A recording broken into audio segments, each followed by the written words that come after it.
વલસાડના કલવાડા ગામે આવેલી શ્રી કૃષ્ણ ઇન્ટરનેશનલ સ્કૂલમાં સિક્યુરિટી ગાર્ડ તરીકે ફરજ બજાવતા 65 વર્ષીય વૃદ્ધને હાર્ટ એટેક આવતા મોત. સમગ્ર ઘટના સીસીટીવી કેમેરામાં કેદ. વલસાડના કલવાડા ગામે આવેલી શ્રી કૃષ્ણ ઇન્ટરનેશનલ સ્કૂલમાં સિક્યુરિટી ગાર્ડ તરીકે ફરજ બજાવતા 65 વર્ષીય આધેડને અચાનક હાર્ટ એટેક આવતા ઢળી પડ્યા હતા અને તેમનું ઘટના સ્થળે જ મોત થયું હતું.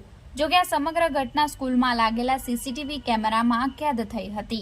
વલસાડ તાલુકાના કલવાડા ગામના દેરી ફળિયામાં રહેતા હસમુખભાઈ મગનલાલ લાડ ઉંમર વર્ષ 65 જેઓ કલવાડા ગામે આવેલી શ્રી કૃષ્ણ ઇન્ટરનેશનલ સ્કૂલમાં સિક્યુરિટી ગાર્ડ તરીકે ફરજ બજાવતી વખતે અચાનક ઢળી પડ્યા હતા.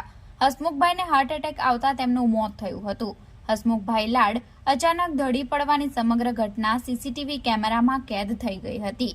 જે અંગે વલસાડ રૂરલ પોલીસ મથકમાં પ્રશાંત કુમાર કાંતિલાલભાઈ પ્રજાપતિએ અકસ્માત અંગેની ફરિયાદ નોંધાવતા આગળની તપાસ પોલીસે હાથ ધરી છે.